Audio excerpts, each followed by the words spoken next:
வணக்கம். சற்று முன் கிடைக்கப்பெற்ற மிக மிக முக்கியமான செய்தி ஒன்று வெளியாகி உள்ளது. அனைத்திந்திய அண்ணா திராவிட முன்னேற்றக் கழகத்தில் ஓபிஎஸ் அவர்களுக்குத்தான் இரட்டை இலை சின்னம் சொந்தம்.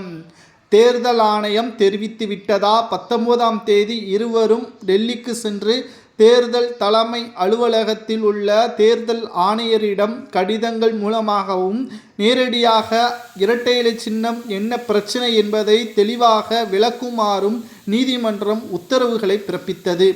ஆனால் தேர்தல் ஆணையத்தில் முதன்மை பதவியில் ஓபிஎஸ் அவர்கள்தான் இருப்பதாகவும், எடப்பாடி பழனிசாமியின் பொதுச் செயலாளர் பதவி இன்னும் அங்கீகரிக்கப்படாத காரணத்தினாலும், நீதிமன்றத்தின் இறுதி தீர்ப்பு இன்னும் முடிவடையாத காரணத்தினாலும் ஒருங்கிணைப்பாளர், இணை ஒருங்கிணைப்பாளர் என்ற இரு பதவிகள்தான் அதிமுகவின் உயர் பதவி என்று தேர்தல் ஆணைய அதிகாரி தெரிவித்துவிட்டார்.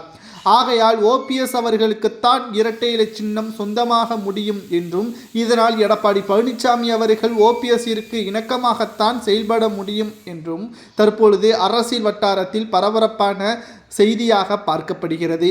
நேற்று அதிமுகவின் அலுவலகத்தில் நடைபெற்ற செயற்குழு கூட்டத்தில் ஒட்டுமொத்தமாக எடப்பாடி பழனிசாமி அவர்கள் ஒருபோதும் அதிமுகவில் ஓபிஎஸ், வைத்திலிங்கம், மனோஜ் பாண்டியன் இவர்களை இணைக்க முடியாது என்று தெரிவித்தார்.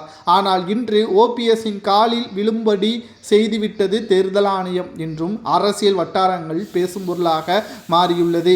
பலரும் இது பாஜகவின் சதி திட்டம்தான் என்றும், தேர்தல் ஆணையத்தை கைக்குள் வைத்துவிட்டு ஓபிஎஸ்ஸிற்கு சாதகமாக தேர்தல் ஆணைய அதிகாரிகளை பேச வைப்பதாகவும் ஒரு சிலர் கூறி வருகிறார்கள். ஆனால் தேர்தல் ஆணையம் மத்திய அரசால் கட்டுப்படுத்த முடியாது.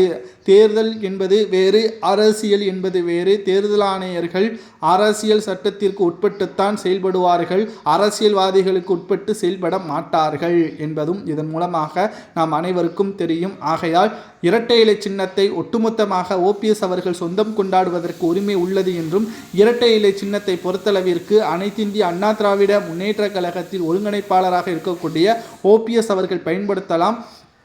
தேர்தல் ஆணையம் இதுதான் கூறும் என்றும், 19ஆம் தேதி நடைபெறக்கூடிய இந்த சந்திப்பின் பொழுது ஓபிஎஸ்ஸிற்கு மிகப்பெரிய ஒரு அதிர்ஷ்டம் அடிக்கக்கூடிய வாய்ப்பு ஏற்படும் என்றும் தகவல்கள் வெளியாகியுள்ளது. செயற்குழு கூட்டத்தில் ஓபிஎஸ்ஸை புறக்கணித்த எடப்பாடி தேர்தல் ஆணையத்தில் எடப்பாடியை புறக்கணிப்பார் ஓபிஎஸ் என்றும் சமூக வலைதளங்களில் ஓபிஎஸ்ஸின் ஆதரவாளர்கள் தெரிவித்து வருகிறார்கள். இது நடந்தால் வருகின்ற சட்டப்பேரவை தேர்தலில் பாஜகவுடன் ஓபிஎஸ் அவர்கள் கூட்டணி வைப்பார், தமிழக வெற்றி கழகத்துடனும் கூட்டணி வைப்பார்.